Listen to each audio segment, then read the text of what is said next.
The coal burns, heats the water, somehow the wheels turn. I don't know. So steam created in this thing here, and it goes to the front where the cylinders make the wheels go round, as you see on all engines. What makes you chuff? I think that you put the coal in the firebox and then you heat it up and it heats up some water, and then the steam goes through something which makes the pistons move, and then they move the wheels. Let's go and have a look. Basically, you're using burning something to heat water into steam to be used inside some cylinders to move pistons, to turn a crank, to turn the wheels. Obviously, the details kind of a bit more interesting than that, or I hope so anyway. So let's have a look. We've got coal.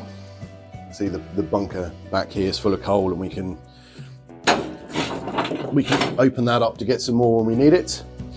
And the coal goes in the fire hole. So right down at the bottom here, you can see that grate. That's it's just like your wood burning, like you might have at home. It's a grate that the fire sits on top of their cast iron fire bars. All around here is it's actually copper. And you can see the heads of those, they don't quite look like bolts, they're sort of flattened rivet shapes, stays which hold the inner and outer skins of the firebox to each other. The concrete looking structure here in the middle is what we call the brick arch. The job of that is, you kind of have them in a wood burner actually, it's like a little deflector plate that makes the combustion gases, rather than just going up through, you can see the tubes up there where all the combustion gases can go through, right through the boiler and do some heating. It just pushes the combustion gases a little bit backwards so they have a little bit longer to burn. Then it all goes through the tubes and end up in the smoke box. We'll have a look at that in a minute.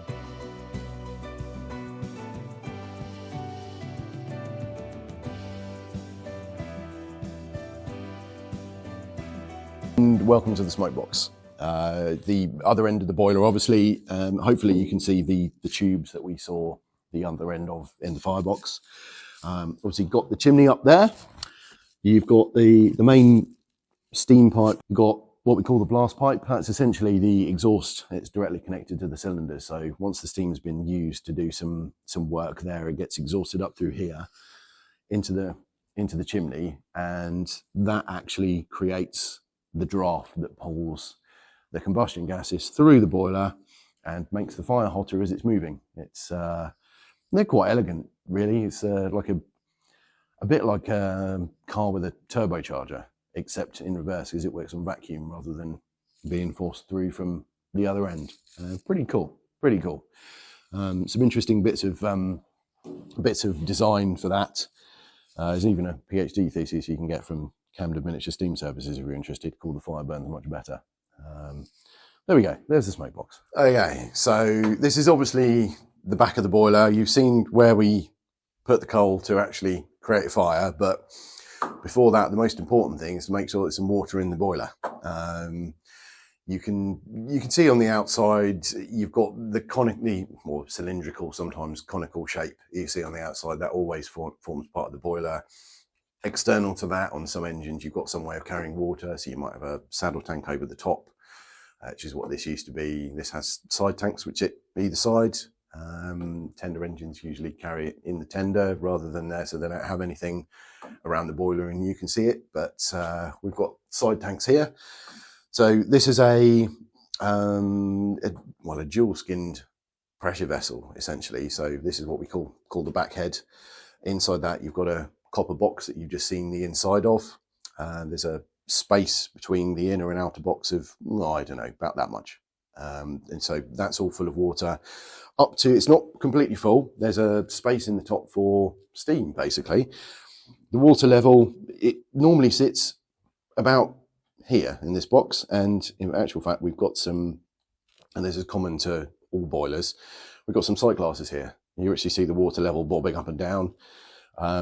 It's kind of weird if you think about it, because everyone thinks of steam as being kind of white and billowy, and you'd end up with a sort of a white cloud above the water, but actually steam's invisible, and what you see is condensing water.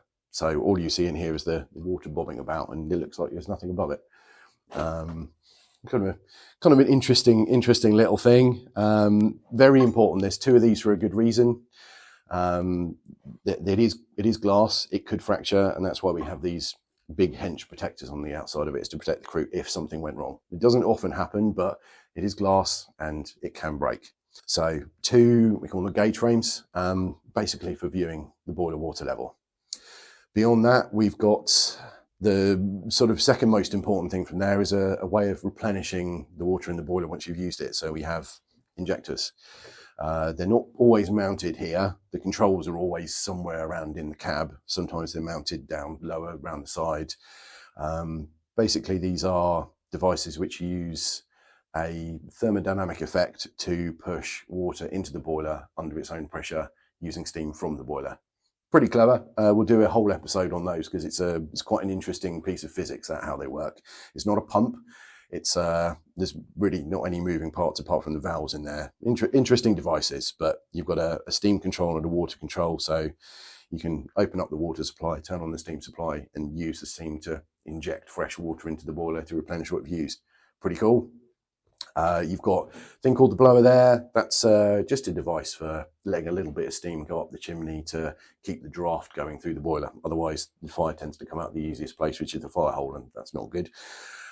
Regulator here, that's the stop-go control, kind of important. So just a big valve you can open up, which lets steam out of the boiler down to the cylinders, and off you go. So we've got Scotty's boiler here. As it's apart, we can actually see around it a little bit more, and you can see some of the things I've just been talking about. Is the fire hole again, and you can see the inside of the firebox. The tubes are out, obviously, so you can see what the inside of the barrel looks like there. What I really want to show you, though, is in here. I'm trying to not blow the camera out. Inside here is that water space I was talking about. So you've got the outer steel wrapper here. You've got the bit at the bottom here is called the foundation ring. You can see these rivets hold it all together. And inside you've got the copper firebox there. And all of these heads that you can see here, these are what we call stays, which are threaded fasteners which join the inner skin to the outer skin. Stop it bulging, expanding, etc., etc. Up there, you've got crown stays. They go from that outside to the what we call the crown, the top of the firebox.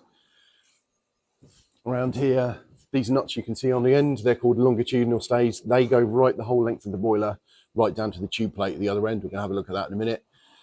On here, you've got some fittings. This is where the regulator goes. It's a big pipe that runs down to the dome and the actual valves in there.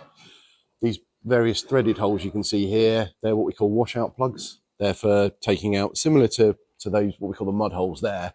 They're for getting inside the boiler to wash the silt and scale out that accumulates. You have to do that fairly regularly, and the rest of these are for various different valves, fittings for the injectors, very similar to Arthur's boiler we've just seen.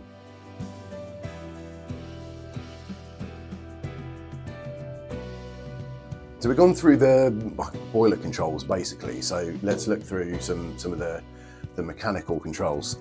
Most importantly, probably the reverser here, so that's your direction control. So we can go forwards, backwards, and neither forwards nor backwards, mid-gear we call it. We've got a control down there which is for, we call them cylinder drain cocks. You would have seen those being operated on quite well, pretty much every steam locomotive you've probably ever seen. You ever see them starting off, you see that big whoosh of steam out the front. It's not for effect, although often in the films they do leave them open just so it looks like there's steam everywhere. Their job is actually to clear water from the cylinders that's accumulated. Condensation, obviously, you get steam condensing into the water in the cylinders, which is not good because it's not compressible. So they give you some way of clearing all of that out, letting some steam through, warm the block, get all the water out. After a few revolutions, you can pick them shut and off we go. Beyond that, you've seen the regulator. This is on this locomotive, the brake system. It looks intimidating, but it's fairly simple. There's 2 ways of braking this locomotive. When you've got just the locomotive itself has a steam brake, so there's a little steam piston underneath the floor. Control for that is here. It's just basically an on-off valve. So you let some steam to it and it pushes the cylinder and it puts the brakes on. That's really simple. The vacuum side of it, which is what actually brakes the train, is a little bit more interesting. That uses a little jet of steam to exhaust air and create a vacuum.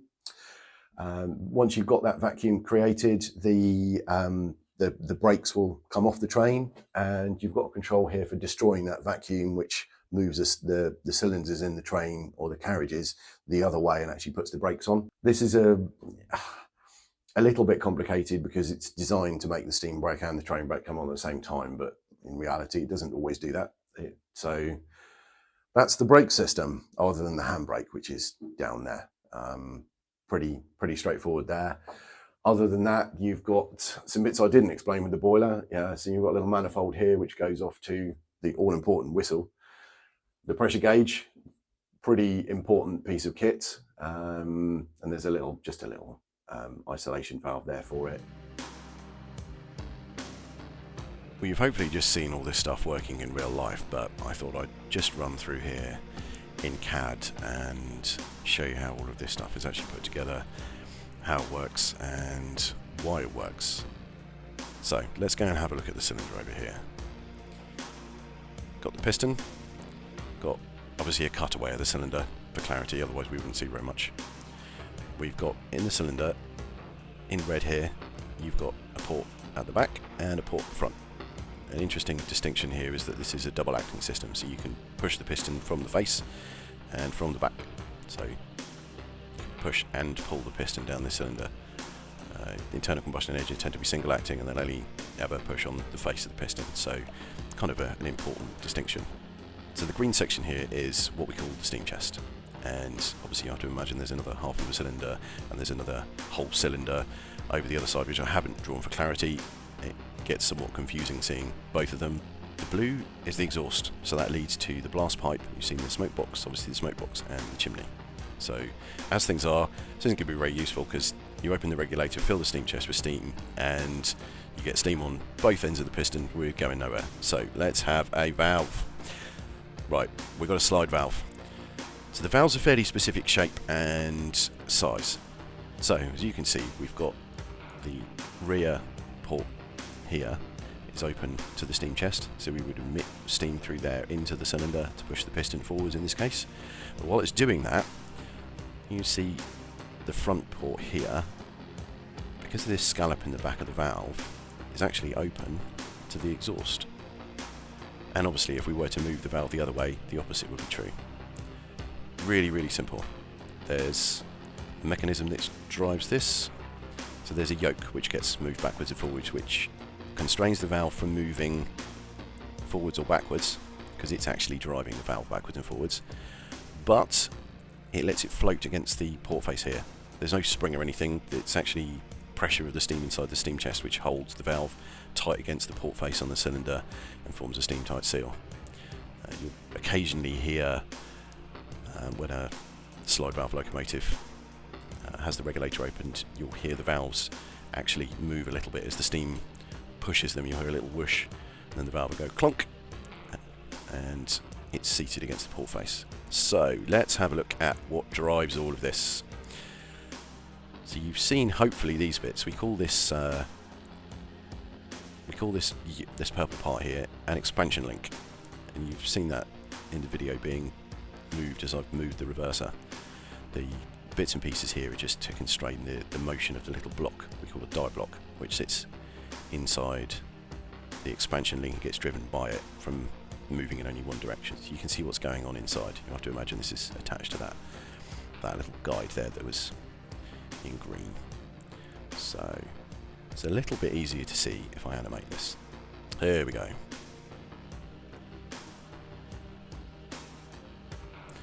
So an important thing to note here, you've got your, let's add the wheel and tyre in, it makes it a little bit more easy to see what's going on. All of this assembly inside Arthur we're looking at is buried inside of the frames. So you've got two eccentrics mounted for each side, each engine we call it. And if I pause this a moment in the right place, you see the crank down there pointing downwards. The forward running eccentric which is in green here, and the rear running eccentric in brown there, are mounted. They're not actually quite 90 degrees from the crank. There's a good reason for that. It's a little bit beyond the scope of discussion here. It's to do with geometry, but for the sake of argument, you'd have those mounted sort of 90 degrees away from the crank. So we attach one of those to one end of the expansion link and the other to the other end.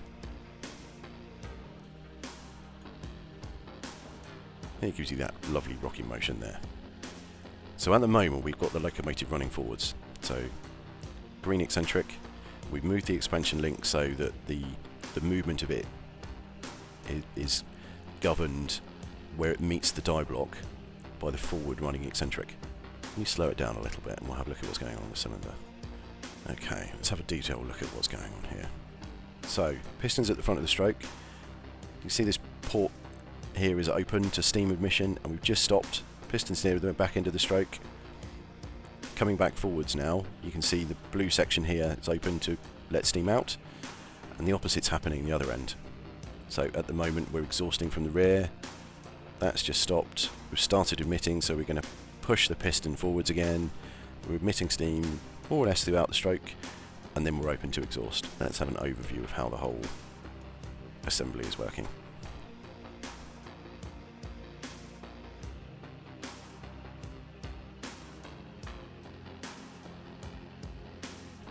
So what's going to happen here? Steam chest in green.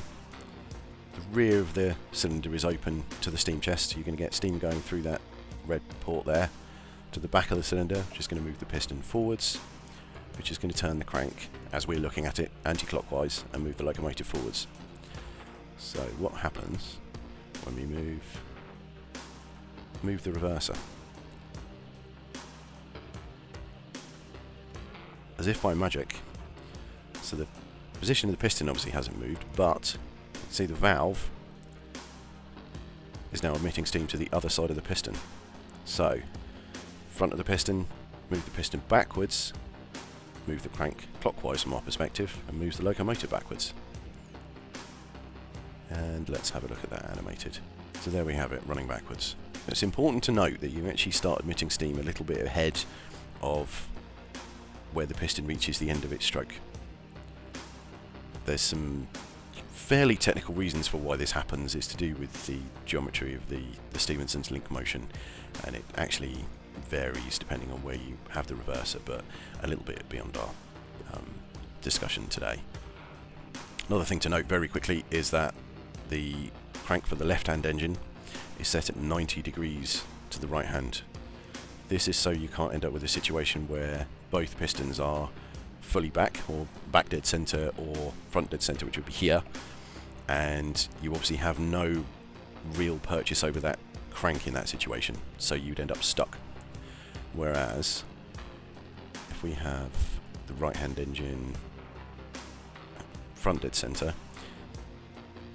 you can see the left hand crank would be in the middle of a stroke and able to push the axle one way or another. Hope that makes it a little clearer. Any questions, please put them down below. We will do our best to get back to you. There's some elegance to this mechanism that isn't entirely apparent from looking at it as we just have, but that gives you a basic grounding. Thanks for watching. Welcome to all the new subscribers. Thank you very much. We'll look forward to seeing you again soon. Fundamentally, you've got a... Oh, what am I thinking? Oh, mind your coat on that will be dirty. Bond moment, I think. So... How does it actually work? Forgotten how it works. I realise it's wrong. Oh, is it?